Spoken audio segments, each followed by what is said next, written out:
Okay, we got another fish here. The way it's pulling, it's got to be a pike. Oh yeah. This might be the same pike I just caught.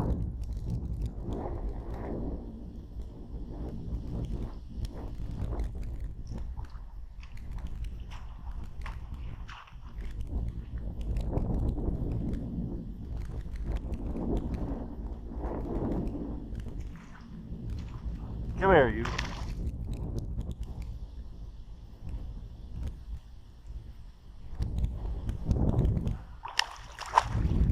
Now, are you the same guy that I just caught? Because that would be really annoying.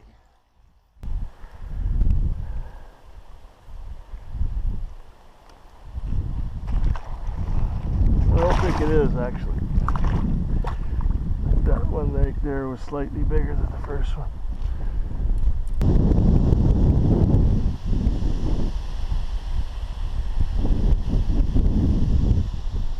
Oh yeah, there's a hell of a storm coming again.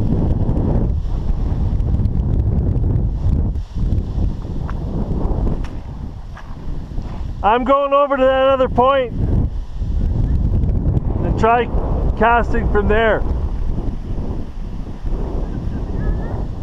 The storm? Oh yeah, it'll be here in 20 minutes. No, I'm just going over to the other side and I'm going to try casting there, and when that storm hits, I'll hide under my umbrella.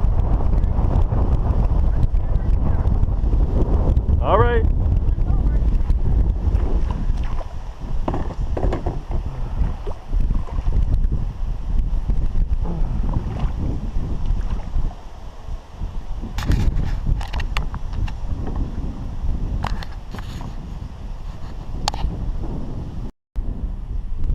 Track. I was fishing over there, that's where I caught the two pike. I think maybe I didn't catch any walleye there because they're maybe on this side. We'll see.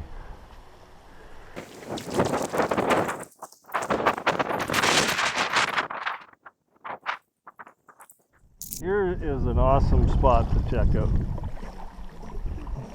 So we're looking at damage caused by all the flooding from July.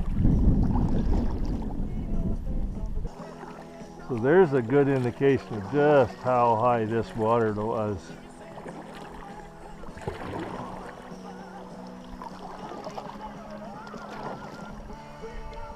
Yeah, that's easily 8 feet. That might be 10 feet. And the water washed all the way up to the base of that little poplar. Wow. Honey, look at how high that bank is, like 8-10 feet high. And the water washed all the way to the bottom of that poplar tree.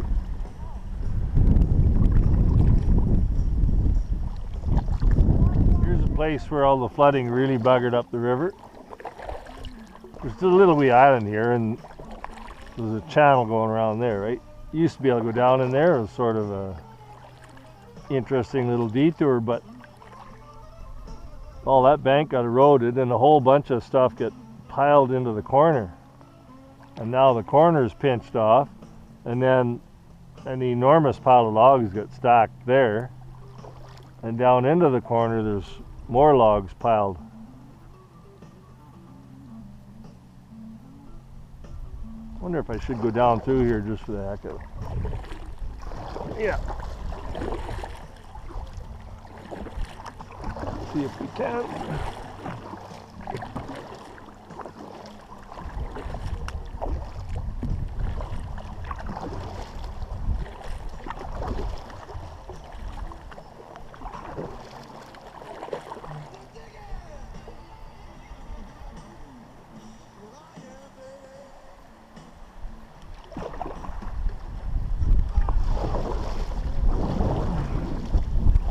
Yeah, I started to go. I thought I was going to take that little channel, but there was so many logs piled into it, it was not safe to do, so wisdom got the better part of valor. A lot of lumber in there. Looks like a section of a dock. Look at the enormous pile of logs here. It's crazy. All this is fresh. That's all stuff carried in from this flooding.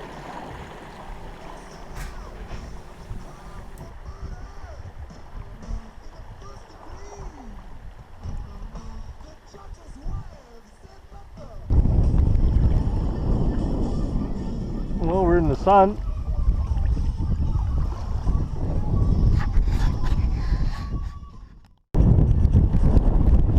The banks down in this little corner we're coming into have some of the neatest damage. Place in the bank there where the water was pouring down and washed out a cut. That spruce tree on the angle, that whole part slid down. The part there is underneath, you can see the overhang now below the spruce and that, where all that clay and stuff washed out, come down the bank. And this is what's really cool. You can see the slide. You can see that entire root mass of these trees was up on the bank, and the whole thing just slid. And you can still see the trail it cut when it slid down. And there's a few of them here, just like that.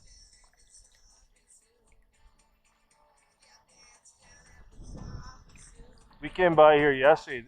In all that carnage, there's a big spruce there. You can see the roots of it sticking up. It's come down this way. Snapped off from up there.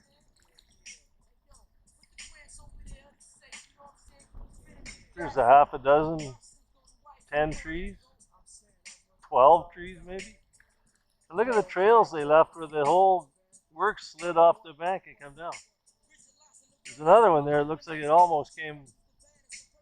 And that guy now, that big spruce is pretty much overhanging the bank. Just a matter of time before it comes down. That's that big spruce I was saying snapped off up there. A lot of clay and stuff let go and come down here, eh? Whole bunch of trees, spruce here that they lost all the soil underneath them and just tipped over.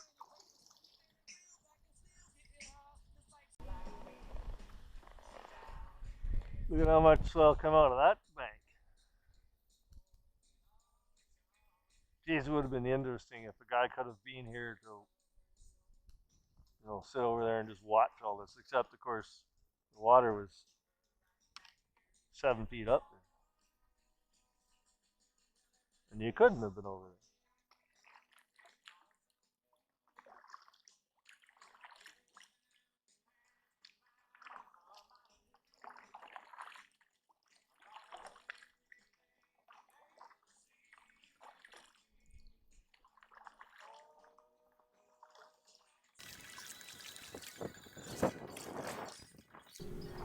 You can see massive erosion all down this entire bank, 400 yards long of it. That's an enormous amount of clay and silt and stuff that was washed down into the river.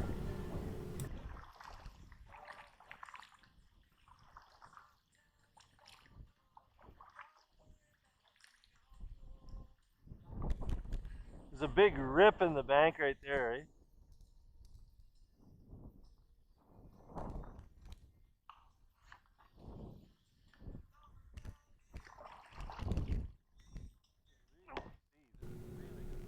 The bank that we're looking at right here, every time I come by this, I think to myself, someday I've got to get in here and look for fossils. But right in that corner where you're looking, where I was pointing there, there's a lot of rocks, and there's a bunch of logs jammed up in there now because of this flooding. Makes it difficult to get in there unless you had low water conditions. One of these days, I just have got to get in there and give that a look.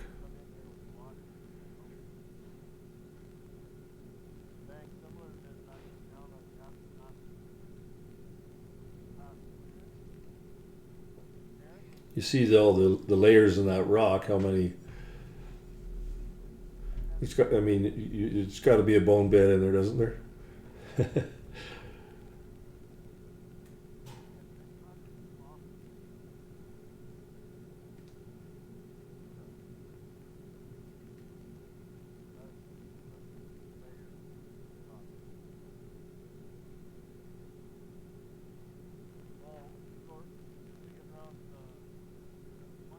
once we get up around that next corner, we're going to be seeing the stretch leading down to the old highway bridge. The old pillars are still in the river. It's a landmark on the river. Coming toward the old And highway. here we are now coming into that, and you can see them in the distance. 20 minutes, 15 minutes to Highway 32. This is a really cool area later in the year or like during lower water levels. Normally at the end of the summer, normally by this time of the summer, actually, there's big rocks sticking out here that you got to navigate through. And they're big.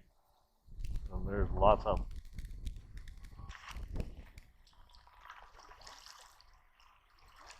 Five o'clock.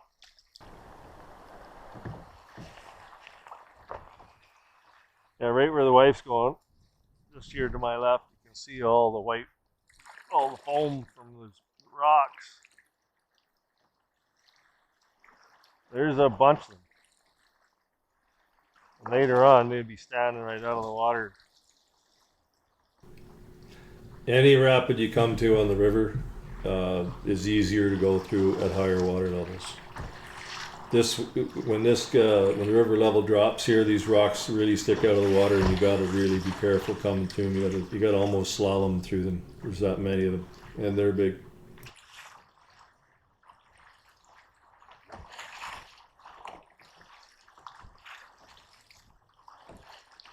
I have to look at older pictures that we have or videos maybe. This pile of logs that's in front of this train or bridge abutment seems to be an awful lot bigger than it ever used to be. I think a lot of that is stuff that landed there this year.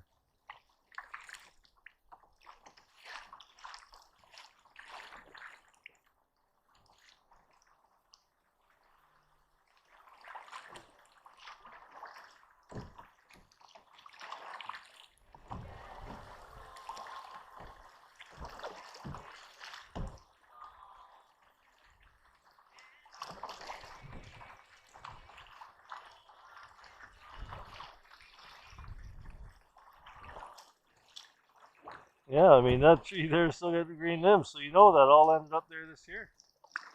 Fresh. Wonder if there's walleye sitting right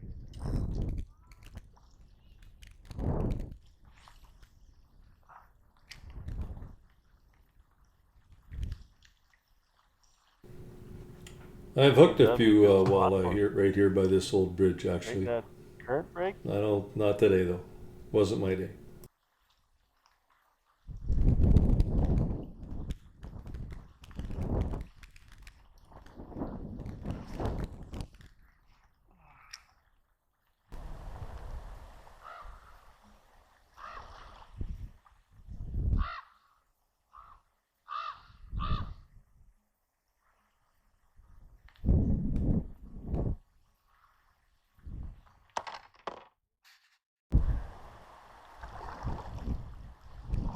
Well, we had a look at the river and all the stuff that happened from all the high rains, and we're almost down to Highway 32. There's another big flopper laying in the river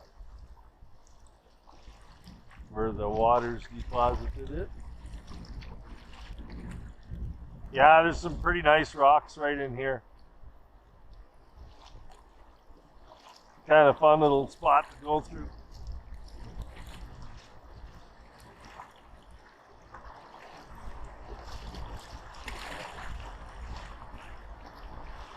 Whoa.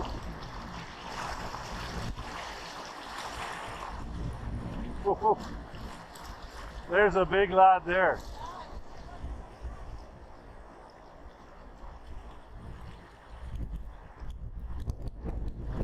Yeah, I see it.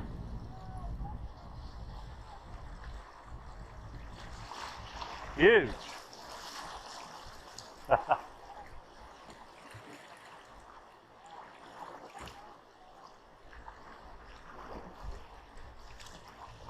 Now that's the last rapid really now. Not much really.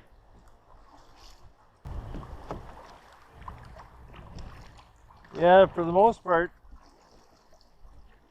you can see all what happened on the banks, how many trees, blah, blah, blah, banks eroded, yada, yada, yada.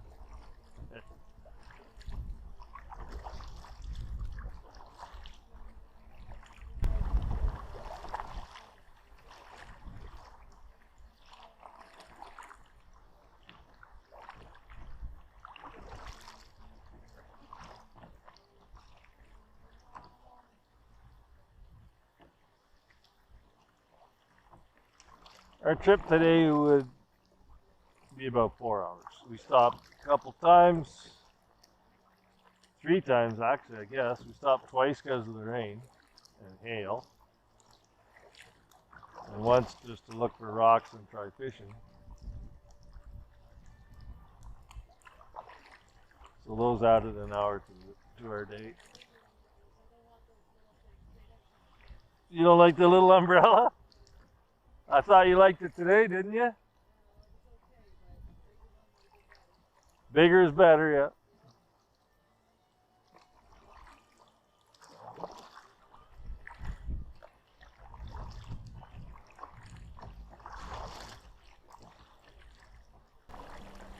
And there she is, looming ahead, Highway 32 bridge. Yeah, that tree must have come from miles up the river. One of those banks that washed out.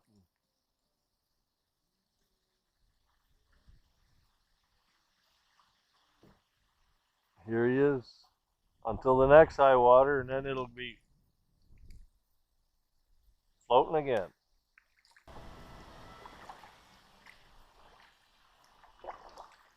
Right in front of this bridge, the rocks that come out to protect the bridge approach. They force all the current out like that, and it creates a wicked eddy right in there. That's where we're going to catch some walleye. I might even put my line into the water as we float across it and try to snag one on the way by.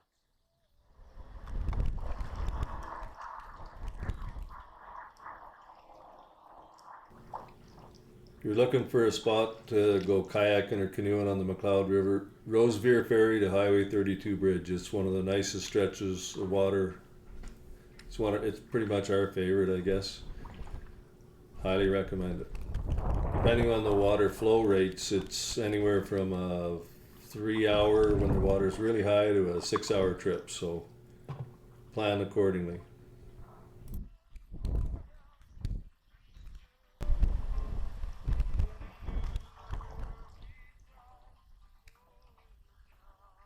Right where the wife is, that's where the current shoots across, and right in front of her, where she just turned. It's calm. That's where the walleye are home.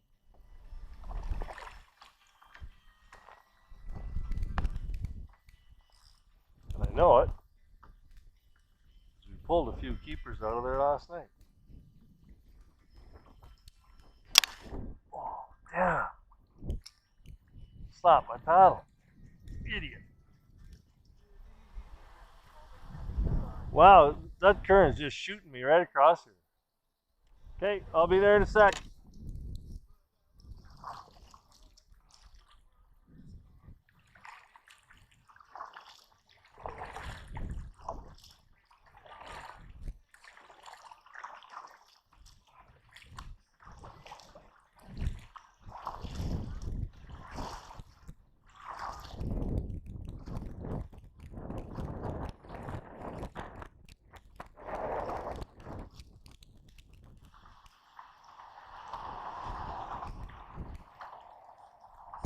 Well, snap.